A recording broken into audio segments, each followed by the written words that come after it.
4, 5, 6. Lahat po ba? Yung po, kayo po yung may po, every Filipino shall be included in the National Health Insurance Program. Gusto ko ano HIV. Kasi kadalasan po, pagdating po sa health natin, ano po yung madalas na pumapasok po sa isip natin? Pagdating po sa health? Gastos. Gastos ako. At pagdating po sa health, di po ba, ang madalas nyo po naiisip is PhilHealth. Tama po?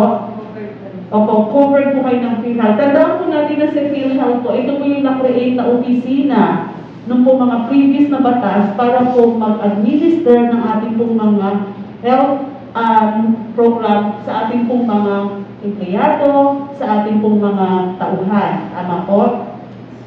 Ang PhilHealth po is a government-owned and controlled corporation at ang ating pong program pagdating po sa health po, issue pong National Health Insurance Program, ito tinatawag natin NHIP. Kaya sa kabuuan po ng Pilipinas, magmula po 1995 hanggang sa kasalukuyan, ang program po ng ating pong gobyerno pagdating po sa pag-iintindi sa kalusugan po ng bawat Pilipino, yung po tinatawag natin National Health Insurance Program. Okay? At pagkakaroon na rin po ng batas na yan, kaugnay po ng pagkakaroon ng batas po na yan, nagkaroon na lang po ng dalawang membership categories ang PhilHealth. Dati po, meron po tayong 6. Ngayon po, naging 2 na lang po siya. Yun po yung indirect contributors na kung saan, pag sinabi po natin direct contributors, sila po yung may kakayanang magbayad ng kanila pong monthly contribution. Na kung saan, kasama po dyan yung pong mga empleyado katulad natin. Kami po, empleyado po kami. Yung pong mga employees, yung pong mga empleyado po ninyo. At bilang mga business owners po, kayo. Kayo naman po yung tinatawag na self-earning individuals. Doon po kayo mag-fall. Doon po sa mga employers, syempre kayo po kasama po ng mga empleyado ninyo, kasama po kayo dinididakan ng contribution mula po sa inyong monthly basic salary income para naman po sa mga may-ari. Kaya tinanong ko po kayo na kung sino po yung may-ari ng business, kayo po yung pumapasok doon sa self-earning individuals or professional practitioners. Pagdating naman po sa professional practitioners, sila po yung mga doktor, lawyers, kung kaya papasok po dyan yung ating mga parties, na wala naman po sila employee-employee relationship. Yung po ating, even po yung mga actors and actresses po natin, yung po ating mga athletes, kasama po dyan dapat. Basta professional po sila. Dahil, ito po mga to na nandito po sa harapan na sila tayo po ang may mga kayanang magbayad na ating pong PhilHealth contribution. Kasama po dyan yung kasambahays and family drivers. O baka meron po tayo mga yaya, meron po tayo mga tinatawag na mga panor bilang ating pong mga family drivers. Dapat po, kasama po sila dito siya. Ibig sabihin, kahit nakatira po yan sa abroad, nasa abroad na nga po baka cover pa po ba natin pagdating sa benefit? Yes po. Basta po, meron po silang membership sa PhilHealth na po at Filipina Health. Sino-sino po ang mga ito? Kung narinig niyo po yung listahanan, sila po ito. Yes, listahanan po yan. O yung po tinatawag natin National Household Targeting System nung panahon po ni Pangulong Ninoy Aquino. Ngayon po, ang tawag po sa kanila is listahanan po or NHTS. Sila po ang nag-identify niyan. Kasama po yung pong ating beneficiaries po ng Pandawid Pamilyang Pilipino Program. Ano po ito? Ito po yung 4Ds na. Okay, 4Ds po yan. At yung pong mga senior citizens. Dito po, let me just clarify on this one po kasi bagamat meron pong batas ito at meron po tayo expanded senior. Ito na po, base po sa circular number at 2020-001, meron na po tayong revised PhilHealth member registration form. Tandaan po natin, ang gagamitin lang pong form, registration form, pagdating po sa PhilHealth, isa lang po yan. Newly registered, wala pong PhilHealth, first time job seeker, dati pong walang contribution, wala pong PhilHealth membership, o magpapa-update ng membership record, isang form lang po yan. Yun nga po yung PhilHealth member registration yung form, o yung pong PMRF. Okay po, ano po ba yung nasasabi dito po sa, ito na po yung sinabi ko kanina, ano po ba yung scope ng ating pong revised PhilHealth member registrants, na po, update, ito lang po yung form po natin. Next po. sa policy guidelines po namin, i-finalize lang po namin, no po, kapag tayo po ay nagpa-register o nag-fill out ng PMRF, kailangan lang po naman ng isang valid ID. Ang attachment lang po nito at least one valid ID. Yung documents din po, para po ma-establish kung tayo po ay mag-declare ng ating pong mga qualified certificates for those mula po ng bata, pero po sa birth certificate ko, alam niyo po ba kung ano nakalagay? Angelita. Diba? O Angelita. Diba? Angelita with J-A-T-A. O di ba ba magkaiba? Ngayon, kailan ko lang po na, kailan ko lang po na-discover yun. Kasi nga po, kailangan po ng birth certificate. Ito po lang. At ito pa po ang nakakatawa. Meron po akong junior. Sa dulo ng apelido ko, di po ba? Angelita Soriano Antonio Jr. O, di po ba? Yun po yung reason kung bakit magpapa-attach po kami ng birth certificate.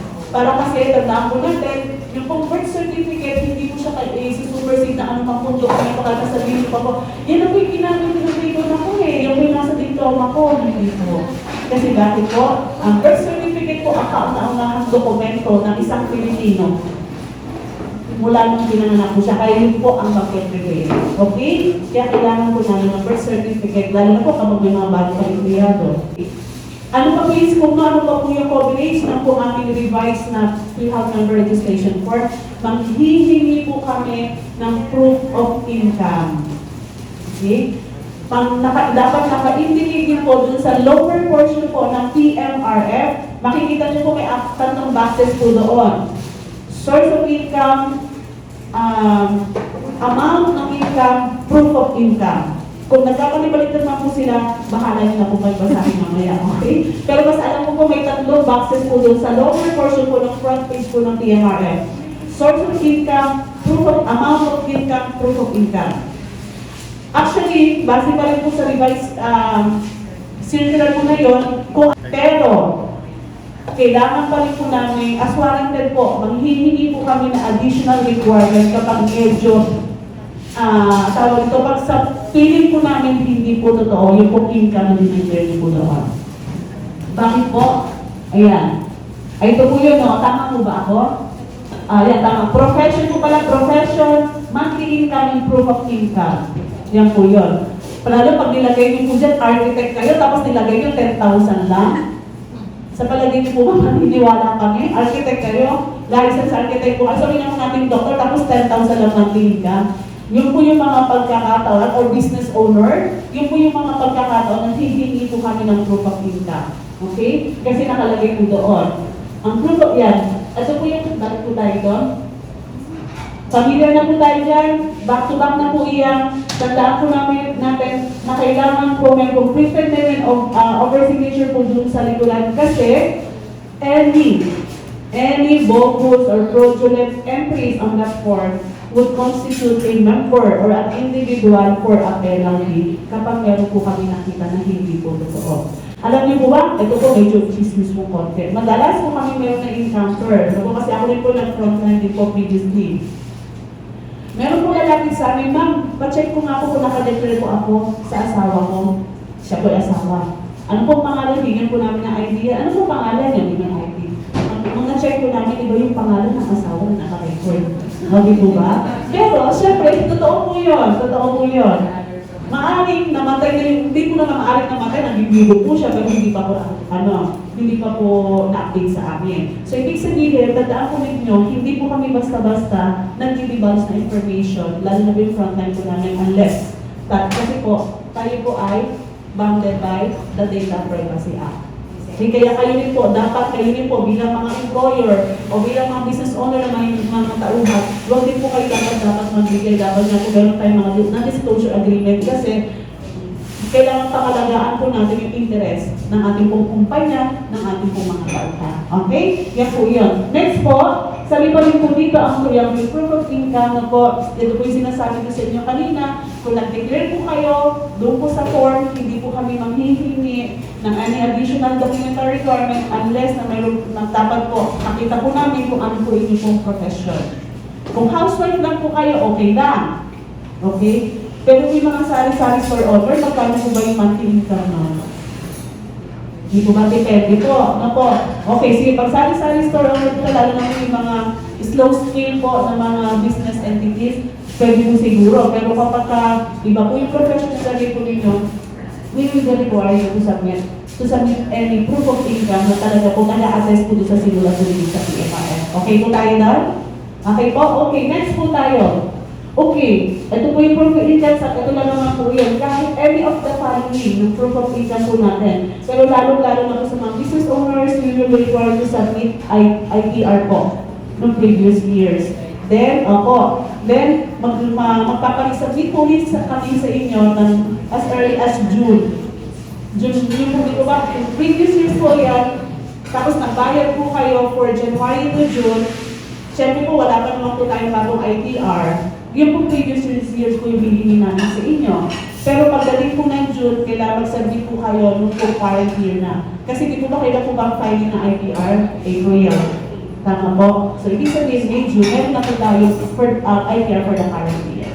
Okay po? Kasi po, yung monthly basis salary income po, doon po tayo magbabase na ating po contribution, gross po iyon, pag individual. Pero sa mga employees po, syempre, anong monthly basis salary po tayo? Okay? Next po, okay, sino-sino po ang ating mga legal dependents? Yan, dito na po tayo sa legal dependents po natin. Ang number 1 po dyan ay sino? Sino po? Oh, diba? At least spouse po. Kasi po iba, madalas ang tinatanong namin, anak, nauna talaga ang anak. Nakakalimutan lang. Hindi naman kinakalimutan, pero parang pag ganun po talaga ata, eh, kapag mga namin na priority po ang mga anak. Tama po ba? Sa mga tatay na nandun dito? Tama po ba? Tatay po ba tayo parehas? Hindi kasal. Oh, alam ko yung number. Okay. May reason naman pala. Pag hindi kasal, anak ang priority. Eh, ano gagawin ko sir? Pakasalan na natin. Opo, pero anyway, opo. Ayan, number 1 po, siyempre, ating pong legal spouse. Ilan po? Isa lang. Isa na. Pero kapag meron po tayong mga Muslim brothers po dito, hanggang 4 po. Okay. Okay. Oh, now you know. Okay po ba? Yes. At pag po sila, basta meron po sila certificate from their Sharia court. Yun po. Okay? Basta kung hindi, kung ma-identify po ninyo na meron po kayo anak na nasa labas, okay? Kung ma-identify po ninyo na nasa labas, kapusukin po ninyo. Pero anyway, basta po lahat po ng anak na kayo po ang magulang, pwede niyo po i-declare. Tama po si Ma'am Dol. Whether it be legitimated. Meron pa po tinatawag na legitimated eh. Pag sila po legitimated, parang nagkaroon lang po ng experiment po yung same husband and wife, bago nagkaan po na sila, bago po sila binasal, yun po yung legitimated. Illegitimate, meron po sa iba. Legitimate, syempre, nung pinanganak ng kasal. At meron pa rin po yung stepchildren. And then po, adopted child, foster child. Ito pong foster child, paano po ba nagkakaroon ng foster child? Kapag limitado lang po yung pag-a-afford nito eh, bibigyan lang po kayo ng certificate ng social welfare officer ng MSWD, 3 taon na po ito. Kasi after ng 3 taon, dapat i-adapt na po natin yun. Okay, kasama din po ito yung anak, 21 years old na with total disability. Kasama din po sa ating po qualified dependents yung po mga magulang po natin, kagaya na na-explain ko na po kayo na 60 years old as above, hindi po PhilHealth member, at para din po sa mga magulang na wala pa po 60 years old above, kahit 59 lang po yan pababa, basta sila po ay mayroon pong disability, pwede po natin i-declare as dependent. Okay po?